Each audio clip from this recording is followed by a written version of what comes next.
अस्सलाम वालेकुम dear student. आज हम KPK क्लास 7 मैथ्स का चैप्टर नंबर 1 का रिव्यू एक्सरसाइज में क्वेश्चन नंबर 3 सॉल्व करेंगे। तो आइए चलते हैं क्वेश्चन नंबर 1 में, क्वेश्चन नंबर 3 में पार्ट 1 सॉल्व करते हैं। तो क्वेश्चन नंबर 3 क्या है? कॉलर दे करेक्ट आंसर, यानी जो आंसर करेक्ट है उसको आप कॉलर दें। तो पार्ट फर्स्ट में क्या है? A union B equal to, अगर हमारे पास एक सेट है ए और दूसरा सेट है बी। अब ये हमने पढ़ा था डिटेल से कि अगर दो सेट हैं तो इन दो सेट में पॉसिबिलिटी ये है कि या तो ये दो सेट आपस में डिसजॉइंट हो। डिसजॉइंट का मतलब ये है कि उनमें कोई भी एलिमेंट कॉमन ना हो। जिस तरह अगर हमारे पास ये एक सेट है, अगर ये हमारे पास एक सेट है, ए हमारे पास एक सेट है और वो इस तरह है 1 2, और भी हमारे पास एक सेट है 3 4। तो ये हमारे पास दो ऐसे सेट है जिसमें कोई भी एलिमेंट कॉमन नहीं है। एलिमेंट का मतलब क्या है? ब्रेस के अंदर जो भी चीज़ें हम लिखते हैं, जो नंबर लिखते हैं, वेरिएबल लिखते हैं, लेटर लिखते हैं, उसको हम कहते हैं एंट्रीज या एलिमेंट्स। तो एलिमेंट का मतलब है सेम थिंग। अगर यह नंबर है तो सारे नंबर होंगे, अगर यह लेटर होंगे तो सारे लेटर होंगे, या अगर कंट्री का नेम होंगे या सारे वेजिटेबल होंगे या सारे फ्रूट होंगे, इस तरह। तो ये हमारे पास क्या है? दो सेट है, लेकिन दोनों सेट में जो एलिमेंट है वो कॉमन नहीं है। तो ऐसे दो सेट को हम कहते हैं डिसजॉइंट सेट।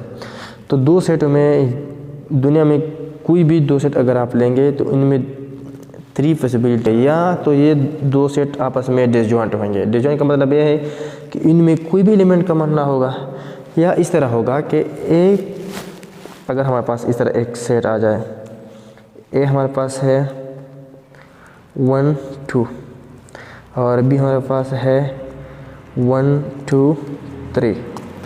अब ये दो इस तरह सेट हैं कि ए के तमाम एलिमेंट, ए के सारे एलिमेंट बी में मौजूद है। तो ऐसे सेट को हम कहते हैं फिर कि ए हमारे पास क्या है? सबसेट है। तीसरा इस तरह भी हो सकता है कि अगर ए हमारे पास एक सेट है 1 2 और बी हमारे पास है 2 3।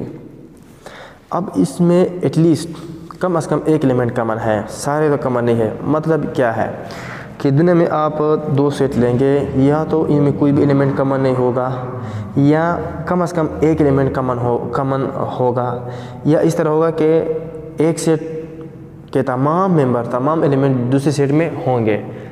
तो सेट के क्या हमारे पास 3 टाइप्स है। मेन टाइप्स बहुत ज़्यादा है, लेकिन अगर हम दो सेट लेंगे तो इन 3 में से एक ये होगा, या एक एलिमेंट बी के एलिमेंट एक दूसरे से क्या होंगे? डिफरेंट होंगे, और इसको हम कहते हैं डिसजॉइंट सेट। या इस तरह होगा कि ए के सारे एलिमेंट बी में मौजूद होंगे, तो इसको हम कहते हैं सबसेट, यानी A is a subset of B.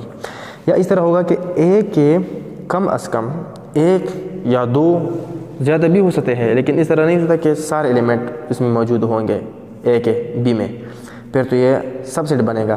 तो कम से कम एक एलिमेंट कॉमन मुश्तरका ज़रूर होना चाहिए। तो यहाँ क्या है? एक एलिमेंट कॉमन है जो 2 है, तो इस वजह से इसको हम कहते हैं ओवरलैपिंग सेट। तो इसका मतलब क्या है कि अगर हम दो सेट ले ए और बी, तो इनमें 3 पॉसिबिलिटी मुमकिन है। इन तीनों सेटों में से एक ये होगा, या तो ये होगा डिसजॉइंट, ये दो सेट आपस में डिसजॉइंट होंगे, या इस तरह होगा कि इनमें एक एलिमेंट कॉमन होगा, तो इसको हम कहेंगे ओवरलैपिंग। या इस तरह होगा कि ए के या बी के या ए के सारे एलिमेंट बी में मौजूद होंगे, या बी के सारे एलिमेंट ए में मौजूद होंगे। तो ये 3 पॉसिबिलिटीज़ है। अब अगर हम ए और बी हमारे पास यहाँ है 1 2 और 3 4, अगर इसका हम यूनियन लेंगे तो ये क्या आ जाएगा? A union B equal to 1 2 3 4।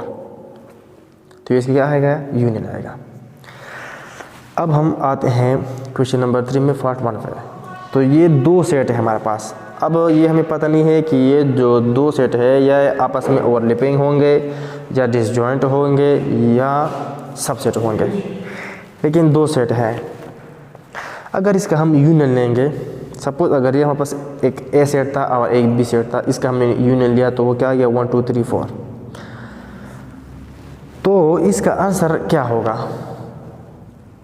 किस फॉर्म में, सेट बिल्डर नोटेशन फॉर्म में, सेट बिल्डर फॉर्म में। ये जो सेट बिल्डर फॉर्म है, सेट बिल्डर नोटेशन, ये काफ़ी इंपॉर्टेंट है। आगे जो मैथ्स में हम पढ़ेंगे तो वो इस तरह फॉर्म हम पढ़ेंगे, मतलब इसका यूनियन भी हम इस तरह इस फॉर्म में लिखेंगे, इंटरसेक्शन भी इस फॉर्म में लिखेंगे, इस तरह डिफरेंस का कॉम्प्लीमेंट जो भी हो हम इस फॉर्म में लिखेंगे। तो सेट बिल्डर फॉर्म या सेट बिल्डर नोटेशन काफ़ी इंपॉर्टेंट है आगे क्लास में भी। तो अब अगर इधर हम ए एक सेट है, हमें पता नहीं कौन सा सेट है, बी भी एक सेट है, अगर हम इसके यूनियन लेते हैं तो वो किस फॉर्म में होगा। तो अगर सेट बिल्डर फॉर्म हमने पढ़ा था कि सेट बिल्डर फॉर्म के लिए ज़रूरी है कि अगर हम इधर एक ए सेट लेते हैं, सपोज वो लेते हैं 1 2 3 एंड सो ऑन, तो इधर हम लिख देते ए लिख देता, फिर इक्वल साइन बी लिख देता, ब्रेस बी लिख देता, लेकिन ये जो सारे एलिमेंट है इसको हम एक ही एलिमेंट से, एक ही वेरिएबल से प्रेजेंट कर देते एक्स, फिर हम सच डेट लिख देते, फिर एक्स लिख देते, फिर बिलोंग टू लिख देते। इसके बाद हम डिसीजन ले देते कि हमारे पास ये क्या है, इसको हम देख लेते हैं। तो ये हमारे पास क्या है, नंबर है, लेकिन नंबर में क्या है, नेचुरल नंबर है, तो इधर हम लिख देते हैं नेचुरल नंबर। इसका मतलब क्या है कि एक्स हमारे पास क्या है, बिलोंग करता है नेचुरल नंबर के साथ। अब ये एक्स हमारे पास अगर हम 1 ले लें तो भी ये नेचुरल नंबर है, अगर हम 2 ले लें तो भी नेचुरल है, अगर हम 3 ले लें तो ये भी हमारे पास नेचुरल है। तो इस फॉर्म को हम कहते थे सेट बिल्डर फॉर्म। अब आते हैं इधर पे, तो ये हमारे पास क्या है, एक इस यूनियन भी है, यानी दो सेट का यूनियन है। अब इसको हम लिखते हैं सेट बिल्डर फॉर्म है। तो सेट बिल्डर फॉर्म हम इस तरह लिखेंगे, ये इधर लिखेंगे ए यूनियन बी लिखेंगे, as it is equal B लिखेंगे और ब्रेस भी लिखेंगे। अब इन सारे एलिमेंट को हम एक ही लेटर से वेरिएबल से रिप्रेजेंट करेंगे। सपोज इसको हम एक्स से रिप्रेजेंट करते हैं, फिर सच डेट लिखेंगे, फिर एक्स लिखेंगे बिलोंग टू। अब इसके बाद हम डिसीजन लेंगे, अब एक्स किस से बिलोंग करता है। अगर एक्स हम ये लें तो 1 2 हम तो सेट एस ताल्लुक़ रखते हैं। अगर हम 3 4 ले लें तो ये हमारे पास बी के साथ ताल्लुक़ रखता है। तो इस वजह से हम ये नहीं कहते कि एक्स हमारे पास सिर्फ और सिर्फ एक में बिलोंग करता है या बी में बिलोंग करता है। हम इस तरह लिखेंगे x such that x belong to A, x belong करता है ए से, लेकिन ज़रूरी नहीं कि सिर्फ ए के साथ हो। तो इधर हम लिखेंगे आर, या एक्स बिलोंग टू बी, या एक्स बी के साथ बिलोंग करेगा, या एक्स बी के साथ बिलोंग करेगा। यहाँ जो हमने हर एलिमेंट एक्स से रिप्रेजेंट किया है, या तो वो ए में होंगे या बी में होंगे, एंड नहीं, यहाँ हम आर लिखेंगे। अगर हम एंड लिखेंगे तो इसका मतलब यह है कि ये ए में भी होंगे और बी में भी होंगे। तो यहाँ जो 3 है वो तो सिर्फ बी में है, ए में तो नहीं है। यहाँ जो 2 है वो तो ए में है, बी में नहीं है। तो इस वजह से इधर हम आर लिखेंगे। तो इसको हमने क्या किया, सेट बिल्डर फॉर्म में, सेट बिल्डर नोटेशन मिलेगा। अगर आप इधर देखें एक्स, अगर इसका हम यूनियन लेंगे तो x such x belong to A and x belong to B. तो यहाँ जो है अगर ये डिसजॉइंट सेट होगा तो फिर ये जो प्रॉपर्टी है यहाँ जो लिखा है तो ये तो सेटिस्फाई नहीं होगा, क्योंकि डिसजॉइंट में तो ए और बी में डिफरेंस होंगे, ए और बी के एलिमेंट डिफरेंस होंगे। और अगर इधर एक्स ए में भी है और बी में भी है तो फिर इसका मतलब यह है कि ए बी के जो एलिमेंट है वो सेम है। तो इस वजह से ये तो नहीं होगा। तो यहाँ अगर आप देखें x such that x belong to A or x belong to B, तो जो बी वाला है वो क्या है हमारे पास करेक्ट है। तो इधर हम इसको कॉलर देंगे इस तरह। सी में नहीं है, क्योंकि x such that x belong to A and x not equal to B, तो ये तो नहीं है। यूनियन में तो हम सारे एलिमेंट लेंगे, ए की बी और बी की बी, लेकिन ये कहता है कि ए में ले लो बी में ना ले लो, तो ये भी हमारे पास नहीं होता। क्यों, ये हमारे पास इस वजह से नहीं होगा क्योंकि यूनियन में हम ए और बी दोनों का एलिमेंट लेंगे। इस तरह यहाँ है x such that x not belong to A and x belong to B, तो ये भी हमारे पास क्या है, इसका आंसर नहीं है। तो आंसर क्या था, पार्ट बी था। अब आते हैं, क्योंकि अब हमने डिटेल से पढ़ा कि सेट बिल्डर फॉर्म हम किस तरह लिखेंगे, तो जो पार्ट 2 है वो हम आसानी से इसको सॉल्व कर सकते हैं। अब हमारे पास है ए डिफरेंस बी, तो अगर हम ए डिफरेंस बी को सॉल्व करते हैं इस तरह, अगर हम लिखें एक्स ए इक्वल टू 1 2 और बी इक्वल टू इस तरह लिखते हैं 3 4 सपोज। अब अगर इसका हम डिफरेंस लिखते हैं तो ए डिफरेंस बी का मतलब ये है कि ए के वो एलिमेंट जो बीच डिफरेंस है वो क्या है, एक 1 है और एक 2 है, तो ये हमारे पास क्या ए डिफरेंस बी है। अब अगर हम इसको सेट बिल्डर फॉर्म में लिखेंगे तो किस तरह लिखेंगे, इस तरह लिखेंगे A difference B equal to brace लिखेंगे, इन सारे एलिमेंट को हम एक्स रिप्रेजेंट करेंगे, तो इधर लिखेंगे x such that x belong to A, x हमारे पास किसी के साथ बिलोंग करेगा, ए के साथ। लेकिन ये है कि ए का जो एलिमेंट है वो बी में, यानी ए के हम वो एलिमेंट लेंगे जो बी में ना हो, तो इस वजह से हम लिखेंगे x such that x belong to A, यहाँ हम लिखेंगे and x not belong to set B. अगर आप इधर देखें x such that x belong to A but x not belong to B, लेकिन एक्स का जो एलिमेंट है वो बी में नहीं होंगे या बी के साथ ताल्लुक़ नहीं रखेंगे। इस तरह अगर हम लिखें, सपोज़ अगर इधर लिखेंगे ए इक्वल टू 1 2 3 और बी हमारे पास है 3 4 5, तो ए डिफरेंस बी का मतलब क्या है, ए के वो एलिमेंट जो बी में ना हो तो वो 1 है और 2 है, यानी ए बी से 1 2 की वजह से डिफरेंस है।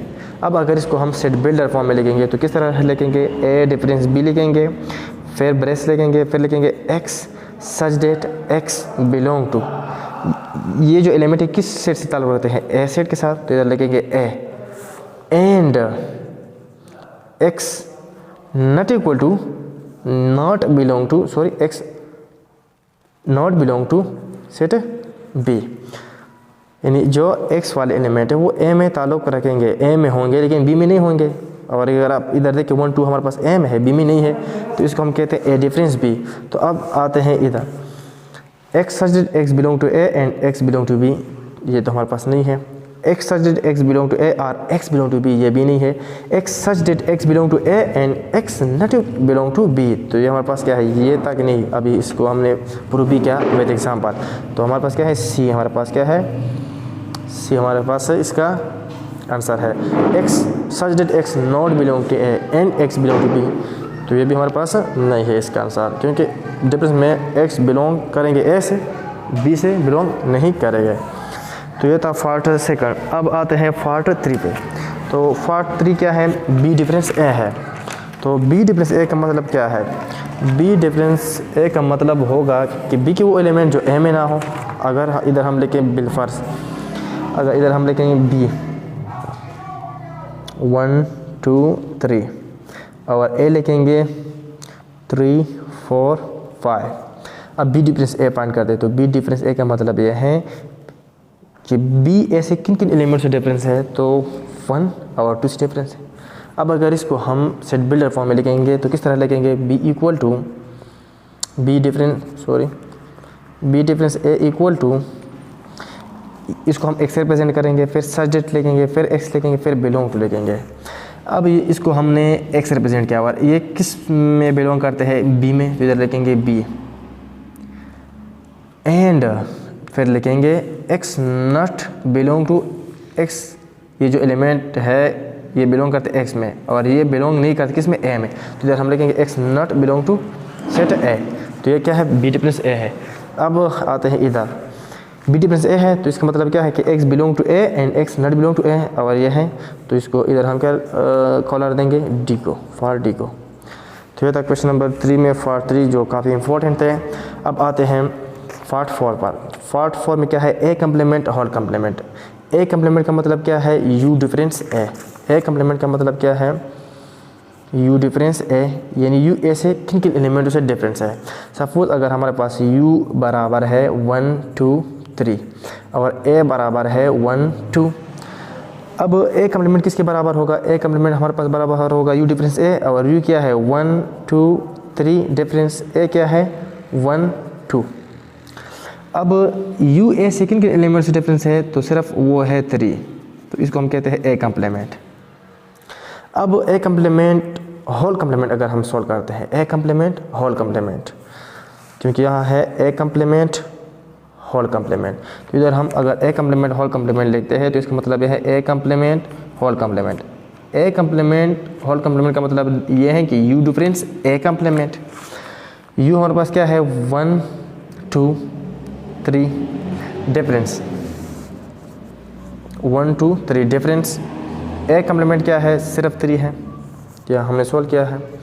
तो ए कम्प्लीमेंट होल कम्प्लीमेंट बराबर है यू ए कम्प्लीमेंट से किन एलिमेंट से डिफरेंस है, तो वो है सिर्फ 1 और 2। तो इसको हम क्या कहते हैं, ए कम्प्लीमेंट होल कम्प्लीमेंट। और अगर आप इधर देखें 1 2 सेट किसके बराबर है, सेट ए के बराबर है। तो इधर हम लिख सकते हैं A complement whole complement equal to 1 2।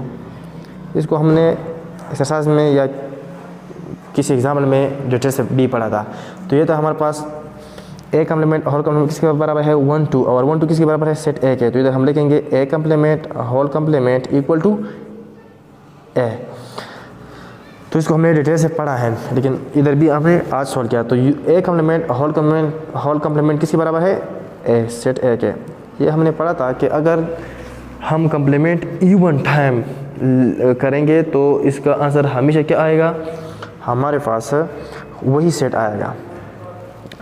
अब इधर क्या है, A complement union A complement. तो इधर अगर आप देखें इसको हम इधर सॉल्व करते हैं तो हमारे पास क्या है, ए सेट है, ये ए सेट है। अगर इधर हम लेके इधर देखेंगे तो हमें आसान से पता चलेगा।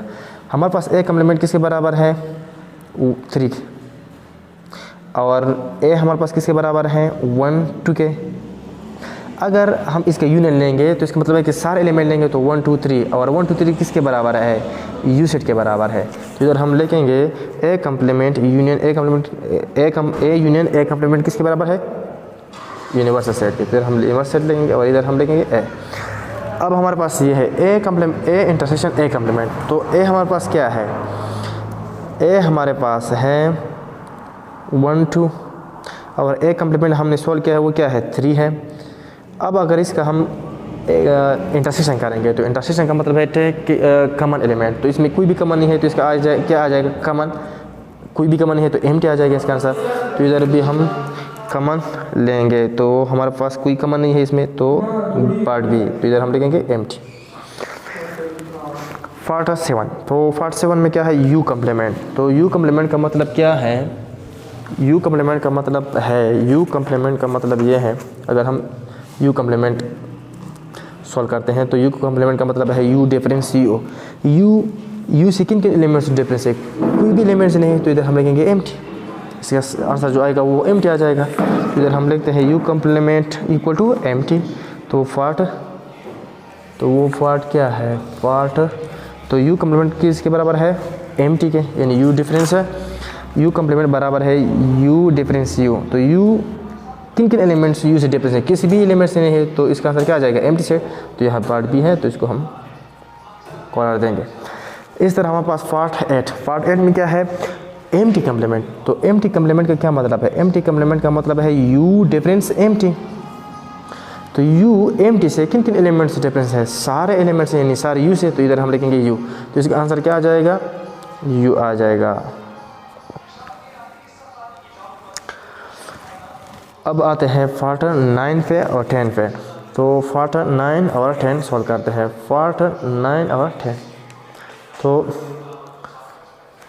पार्ट क्वेश्चन नंबर 3 में part 9, if A intersection B equal to empty then A and B are overlapping set, disjoint set, equal set, none of this.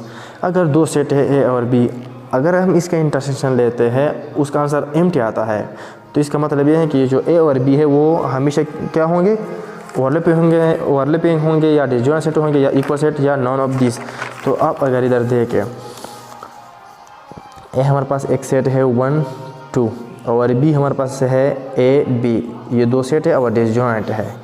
अगर इसका हम इंटरसेक्शन लेते हैं तो इसका आंसर क्या आएगा, इंटरसेक्शन में हम कॉमन एलिमेंट लेंगे तो इसमें कोई भी कॉमन नहीं है तो इसका आंसर हमेशा एम्प्टी आएगा। तो इसका मतलब यह है कि अगर दो सेट है और इसका इंटरसेक्शन एम्प्टी आता है तो इसका मतलब है कि ये दो सेट आपस में क्या है, डिसजॉइंट है। Part 10, if A is equal to 1 2 3, B equal to 3 4 5, then A intersection B equal to. तो इंटरसेक्शन में हम क्या लेंगे, कॉमन लेंगे। तो इधर कॉमन क्या है, एक सिर्फ ओनली 3 है, इधर हम लिखेंगे 3, और वो क्या है, पार्ट सी है। तो ये था क्वेश्चन नंबर 3। इंशाल्लाह नेक्स्ट लेक्चर में हम क्वेश्चन नंबर 4 5 6 बाकी क्वेश्चन सॉल्व करने की कोशिश करेंगे।